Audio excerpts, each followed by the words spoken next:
ازيكم يا حلوين؟ يا رب تكونوا بخير. زي ما اتعودنا قبل ما نبدا ما تنسوش تصلوا على النبي عليه افضل الصلاه والسلام ولايك وشير كتير علشان نجيب لكم دايما قصص حلوه. ويلا بينا نبدا المسلسل. بيبدا مسلسلنا ببنت اسمها شو بتدخل المستشفى مع بنتها شين اللي كانت على السرير وكانت قلقانه عليها، وبتطلب من الدكاتره انهم يعالجوا بنتها بسرعه. بس بيجي واحد اسمه مو وبيقول للدكاتره انا عايز اعرف مين اللي هيقدر يلمسها او حتى ينقذها، وبيوجه كلامه لشو وبيقول لها شكلك بقيتي زي الشبح قوي. وبتروح شو وبتتحايل على مو ان هو يأمر الدكاتره انهم يعالجوا بنتها، بس هو كان متعصب منها قوي وبيقول لها ما انتي بتعرفي تتحايلي على الناس اهو. وبتنادي شين على امها وبتقول لها انها تعبانه، وبتروح شو وبتتحايل على مو علشان ينقذ بنتها وما يعملش اللي بيعمله ده، وبيقول لها اركعي تحتي وتحايلي عليا وانا هنقذ بنتك. وفعلا بتنزل شو على ركابها وبتتحايل على مو ان هو ينقذ بنتها، وبتخبط راسها في الارض اكتر من مرة. وبنعرف ان شين تبقى بنته بس هو ما يعرفش. وبعد ما شاف معاناة شو قدامه امر الدكاترة انهم ياخدوا البنت ويعالجوها، وبيقول لها ان هو هيراقبها ولازم تبقى تحت عينه وتواجه العقوبة علشان اللي عملته فيه زمان. وكانت معاها واحدة اسمها فو قبل ما بتمشي بتقول لمو ان هي عندها شوية حاجات هتعملها وبعدين هتيجي وراه. واول ما بيمشي مو بتروح وبتمسك شو وبتضربها وبتقول لها انت ازاي لسه عايشة لحد دلوقتي. وبنعرف انهم اخوات بس اهل فو اتبنوا شو. وبتقول لها شو دلوقتي ظهرتي على حقيقتك بعد ما مو مشي، بس فو كانت متعصبه من شو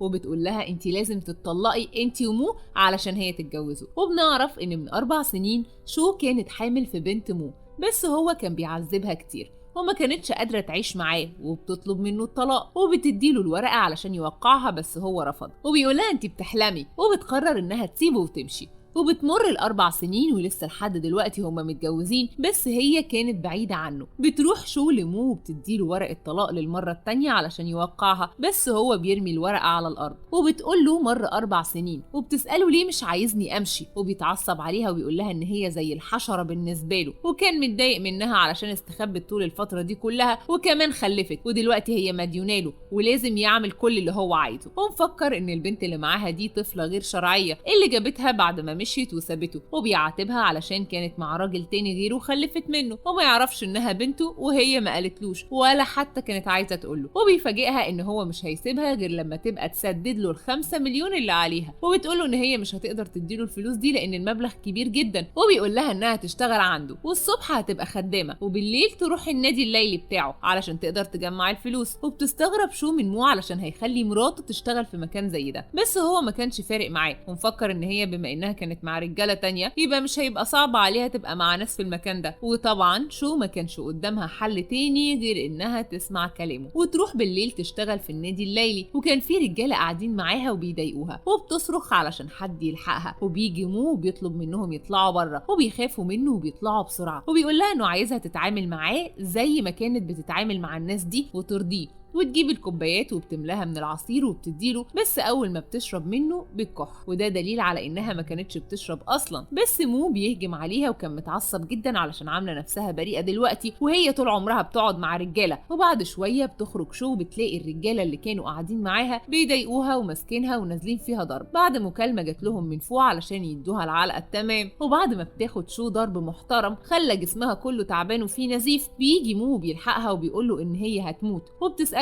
إن كان راضي عن المنظر اللي هي فيه، بس مو كان قلقان عليها جدا وبياخدها للمستشفى. وقبل ما بتدخل أوضة العمليات بتقوله أنا لو مت أرجوك تهتم ببنتي، بس مو بيقول لها إياكي تتجرأي وتموتي علشان انتي لسه مديونالي بفلوس، ولو متي بنتك هي اللي هتسدد الفلوس دي من بعدك. وبيطلب من الدكاترة إنهم يعالجوها يا إما هيدمر المستشفى على اللي فيها. وبيتصل بالمساعد بتاعه وبيطلب منه يجيب له لقطات الكاميرا علشان يعرف مين اللي عمل كده في مراته. وفي أوضة تانية بنشوف الممرضين بيعالجوا شين وكانوا بيتكلموا عن شو وانها البنت اللي سابت مو طول ال4 سنين ومستغربين ايه اللي جابها هنا دلوقتي. ولما بتسمع شين الممرضين وهم بيتكلموا عن امها بتتضايق وبتنزل بسرعه وكانت عايزه تروح تطمن عليها، بس مو بيمنعها. ولما بتشوف شين مو بتتعصب عليه علشان هو بيتنمر على امها وبيضايقها، بس مو بيقول لها انا لو بعمل كده فكان زمانها ميته دلوقتي. وبتستغرب شين علشان سمعت من الناس اللي حواليها بيقولوا ان مو يبقى جوز امها، بس كانت متضايقه علشان هو لئيم ومش كويس وازاي تبقى مراته وهو بيتنمر عليها وبيضايقها. ولسانها كان طويل جدا معمول لدرجه انه بيستغرب علشان فيها شبه منه جدا وهو صغير. بس لما بيرجع بيفتكر ان هي جابت البنت دي في فتره جوازهم وانها طفله غير شرعيه فبيتضايق. وبعد شويه بتطلع شو من اوضه العمليات وبنتها بتشوفها، وبتيجي مكالمه لمو من الحراس بتوعه علشان مسكوا الناس اللي عملوا فيها كده. ولما بيروح بيعرف ان فو هي اللي طلبت منهم يمسكوها ويدوها علقه، وما كانوش يعرفوا ان هي تبعه. وعلشان مو مش بيحب يسيب حقه بيديهم هم كمان العلقه التمام. وبيعرف ان فو راحت المستشفى عند شو، وبنعرف ان فو اول ما شافت شو ضربتها بالقلم علشان بتعمل نفسها ضعيفه وعايزه تقعد مو جنبها. وبتحاول شين تدافع عن امها وبتعض فو اللي بتتعصب عليها وبتقول لها ان بنتك دي لقيطه ولو عندك الشجاعه خلي مو يطلقك. بس شو مش بتسكت لها المره دي وبتقول لها انت ازاي ما قدرتيش طول ال4 سنين تخليه يقع في حبك ويتجوزك، وده اكبر دليل انه مش عايزك اصلا. وبيجي مو وبياخد فو بعيد وبيطلب منها ما تعملش مشاكل، وبتوري له مكان العضه بتاعه شين وبيقول لها انه هيخلي الدكتور يشوفها، وبيطلب منها تبعد عنها وبتساله امتى هيطلقها. وبيقول لها ان هي كانت شوهت اسم عيلتي طول السنين اللي فاتت وهو كان بيعاني منها ولازم يخليها تعاني هي كمان قبل ما يمشيها. وبيطلب منها تسمع الكلام وتبعد عنها وبتوافق فو. ولما بيروح لشو بتساله عن بنتها وبيقول لها ان هي تعبانه والممرضين اخدوها علشان يدوا لها الدواء. وبيقول لها انت لازم تشكريني علشان انقذتك في اللحظه الاخيره. وكان لسه قاسي معاها وبيتهمها ان هي كانت ماشيه مع رجاله طول فتره جوازهم لما كانت بعيده ولازم ترد له اللي هي عملته، وان هو انقذها بس علشان خاطر المكان اللي هي بتشتغل فيه سمعته ما تبقاش وحشه. وبيطلب منها ترجع تشتغل تاني وتبعد عن فو يا اما بعد كده مش هيقدر يمنعها. واول ما بيمشي بتقول في نفسها ان شين اللي انت عمال بتستغلها بطريقه وحشه دي تبقى بنتك ومش غير شرعيه زي ما انت مفكر. وبيقف مو بيقول لها يا ريت تخرجي بكره من المستشفى بسرعه علشان خاطر تكملي شغلك. وتاني يوم في بيت مو شو كانت بتشتغل خدامه الصبح وبالليل في النادي بتاعه. وبتيجي فو كانت متضايقه من وجودها وبتسالها بتعملي ايه هنا، وبتقول لها شو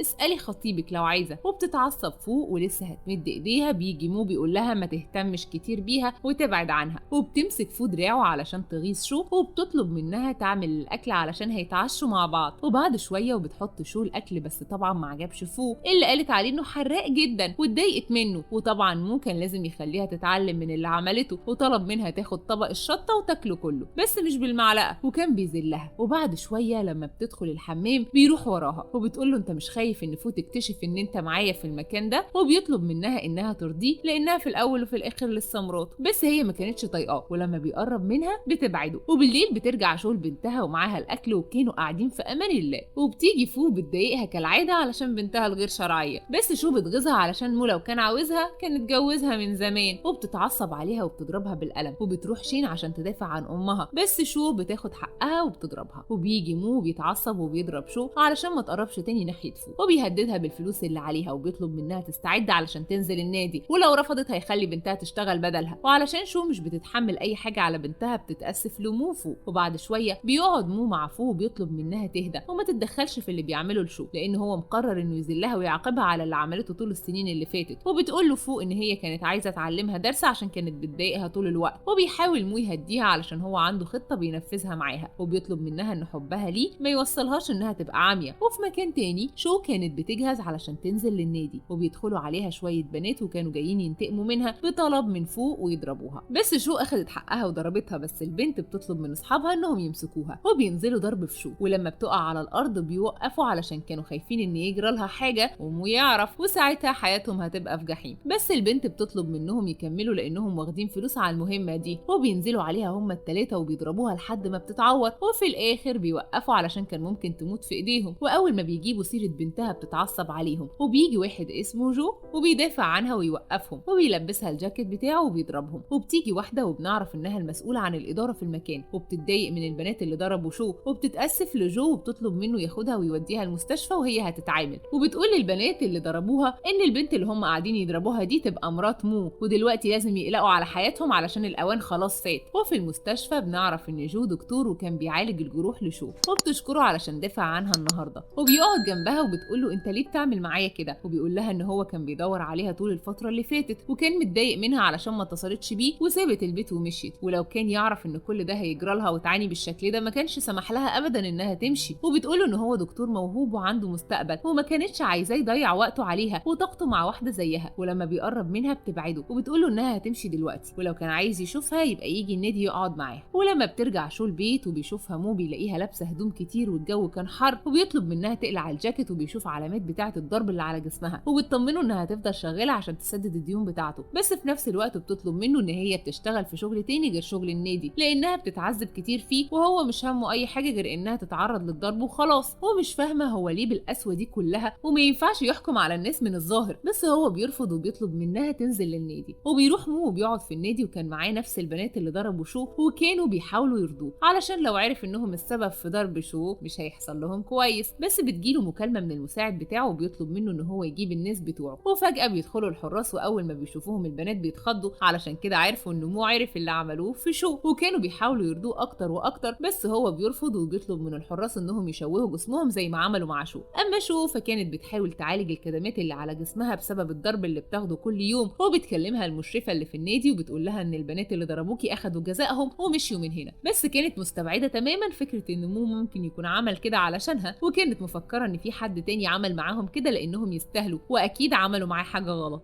وبعد فترة بترجع شو تاني النادي وبتشكر المشرفة عشان اهتمامها، وبتروح تكمل شغلها، وأول ما بتدخل بتشوف جو اللي كان جاي علشان يقعد معاها، بس هي كانت متضايقة منه علشان دكتور زيه ما ينفعش يجي أماكن زي دي، وبيحاول جو يقرب منها بس هي بتبعده وبتقوله إنها كويسة، وكان عايز يخليها تكسب فلوس كتير عشان تخلص من الهم اللي هي فيه، وبيسألها إيه اللي أقدر أعمله علشانك، بتقوله إنك تفتح إزازة عصير غالية جدا وتشربها، وبيشوف إزازة على الترابيزة شكلها غالي وكان عايز يفتحها، بس شو بتمنعه وبتقوله مفيش داعي يعمل كده، وبيفكر في حاجه تانية، وبيديها كل الفلوس اللي معاه بس هي بترفض، وبتقول له انا لو اخدت فلوسك برضه مش هعرف اكون معاك، بس هو كان عايز يحميها ويساعدها، وبتقول له ان المكان ده مش مناسب ليك، بس بما انك جيت اشرب معايا كوبايه عصير وامشي على طول. بس جو بيفضل يشرب كتير لحد ما بيغيب عن الوعي وما كانش حاسس بنفسه، وكان بيحاول يقرب منها بس هي بتمنعه وبتبعده، وطبعا مو اول ما عرف وشاف اللي بيحصل افتكر ان هي كانت بتحاول تغريه ودي حاجه ضايقته، وبيقول لها انت اتطورتي قوي في العلاقات مع الناس، وبيسالها اذا كان ده ابو بنتها، وبتقول له انها من كتر الرجاله اللي شافتهم طول الفتره اللي فاتت ما بقتش عارفه مين هو ابو بنتها. هو بيتعصب عليها وبيقول لها انت لازم تتعاقبي كويس. وفي مكان تاني بنعرف ان فو راحت لام شو اللي مربياها وقالت لها ان بنتك بتشتغل في نادي ليلي، وبتتضايق اول ما بتسمع الكلام ده علشان شو سوقت سمعه عيلتهم، وبتتعصب اكتر لما بتعرف ان عندها طفله بتربيها لوحدها وما تعرفش مين هو ابوها، وطبعا شحنتها شحنه جامده على شو اللي كانت قاعده مع بنتها وبتوريها صوره ابوها وامها، وبتقول لها ان دول اهلي بس هي عملت غلط كبير علشان كده مش عارفه ترجع لهم، وبتتمنى انها تقابلهم وتتاسف لهم وتقول لهم قد ايه هي بتحبهم. وتاني يوم في النادي بتعرف ان في حد كان عايز يقابلها، وبتاخد ازازه العصير وبتدخل، وبتتصدم لما بتشوفها امها اللي متبنياها، واول ما بتقرب منها بتضربها بالقلم على وشها علشان بتشتغل في مكان زي ده وشوهت سمعه عيلتها. وبتحاول شو انها تهدي امها علشان تفهمها اللي بيحصل لها، بس امها ما كانتش عايزه تهدى وبتفضل تضرب فيها، وبتاخدها شو بالحضن وبتقول لها ان هي بتتألم كتير كل يوم، وبتقعد معاها وبتحكي لها كل اللي حصل،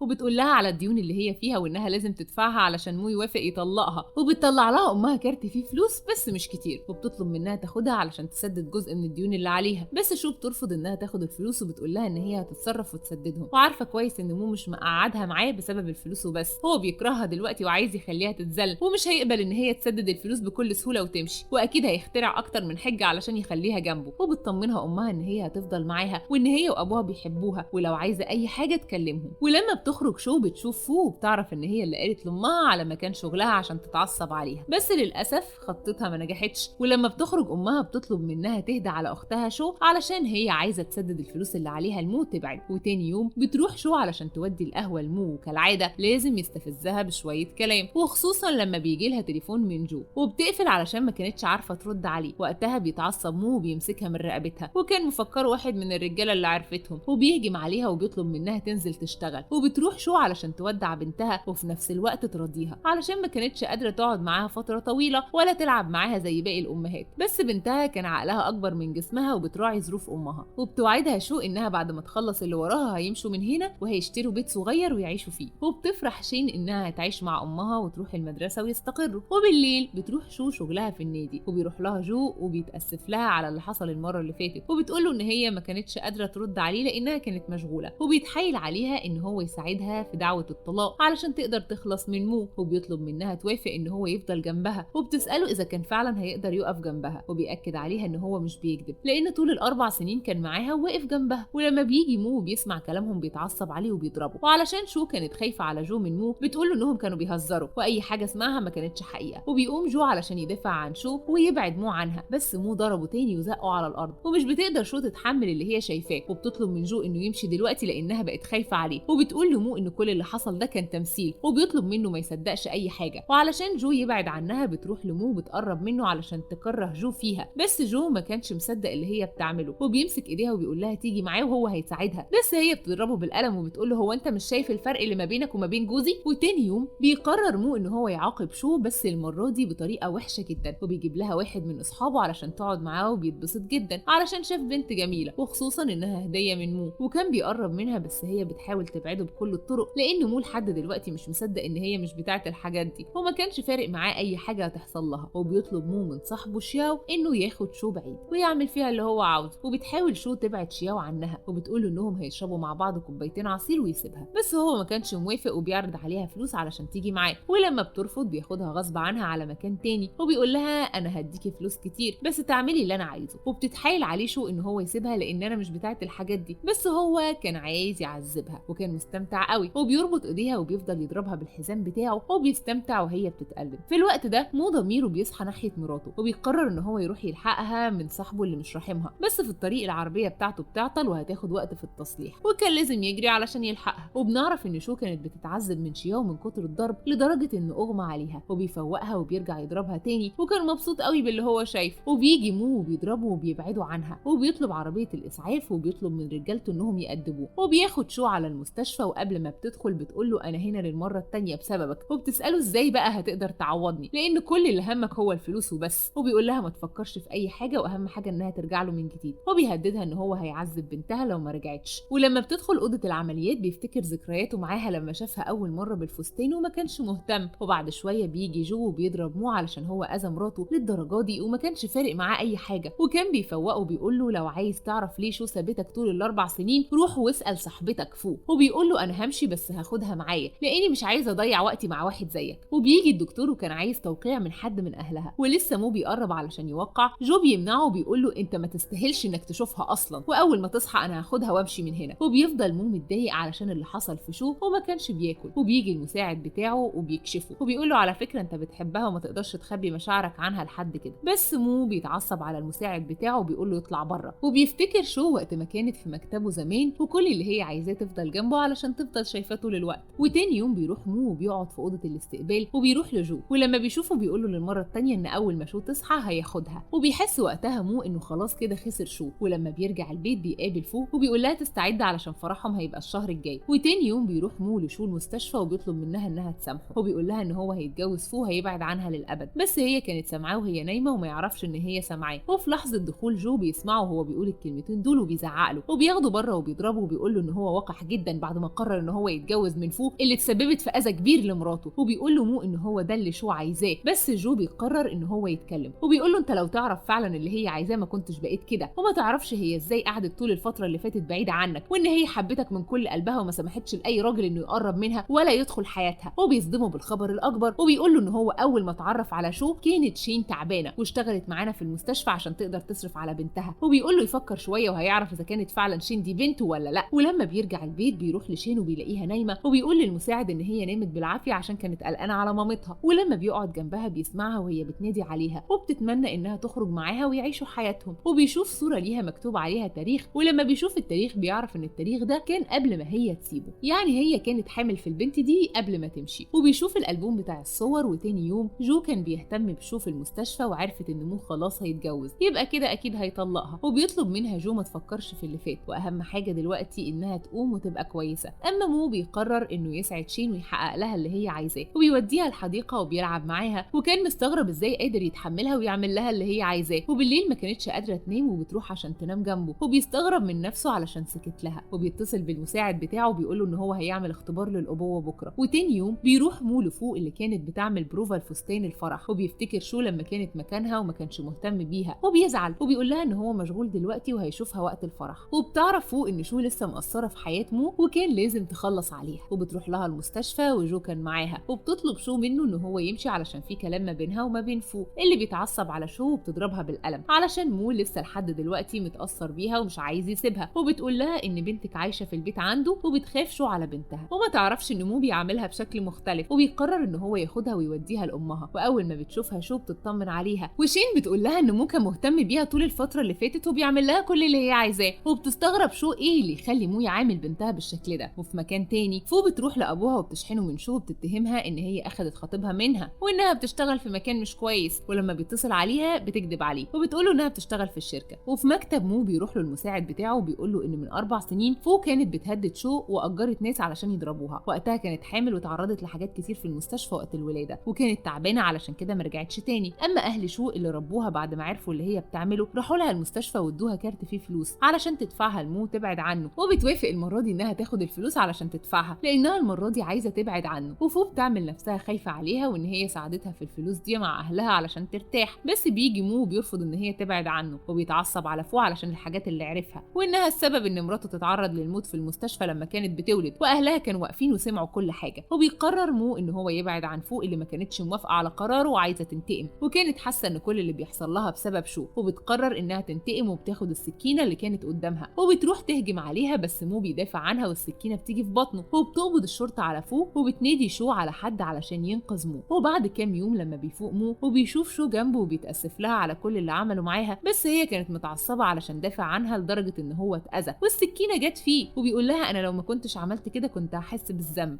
بس هي كانت خايفه عليه ان هو يموت ويبعد عنها. وبيضحك وبتساله بتضحك على ايه، بيقول لها ان هو لو مات هي هتبقى ارمله ودي اكيد حاجه هتسعدها، بس هي بتتضايق من كلامه علشان هي بتحبه وعمرها ما فكرت ان هو يبعد عنها. وبعد فتره بتروح شو وبتقابل جو في مطعم وبتشكره علشان واقف جنبها طول السنين اللي فاتت، وبيتاكد دلوقتي ان هي خلاص بقت عايشه كويس وان حياتها بدات تستقر، بس في نفس الوقت كان زعلان عشان مش هيبقى ليه دور في حياتها. وتاني يوم بتروح المستشفى لمو وبتطمن عليه وبيعمل نفسه تعبان علشان تهتم بيه اكتر. وبعد فتره بيخرج من المستشفى وبنتها بتروح لها ومو بيطلب منها تناديله بابا، وبتفرح شين عشان اخيرا بقى ليها اب وام وعيله. وبعد شويه بتيجي ام مو، بس شو اول ما بتشوفها كانت خايفه من مقابلتها لان طول الوقت كانت عارفه ان هي مش بتحبها ومش قابله انها تكون في حياه ابنها، بس المره دي قررت انها تديها فرصه علشان خاطر حفيدتها، واديتها اسوره اثريه من عيلتها ورحبت بيها علشان خاطر ابنها وحفيدتها شين. وبعد كام يوم كان عيد ميلادها وبيقرر مو ان هو يفاجئها بحاجه طول عمرها كانت عايزاها، وهو انه يبص لها بشكل مختلف وبيطلب منها تلبس الفستان الابيض. وبيفتكر زمان لما لبست نفس الفستان كانت رايحه علشان توريه لمو بس هو ما اداهاش اي اهتمام، والمره دي قرر ان هو يعمل عكس اللي كان عامله زمان. واول ما بيشوفها بالفستان بيفرح جدا وبيهنيها بعيد ميلادها وبيطلب منها تتمنى امنيه، وبتتمنى شو ان عيلتها تفضل في امان ويفضلوا مع بعض طول العمر وما تبعدش ابدا عن مو، وكانوا عايشين حياتهم في سعاده مع بنتهم. وكده خلص المسلسل.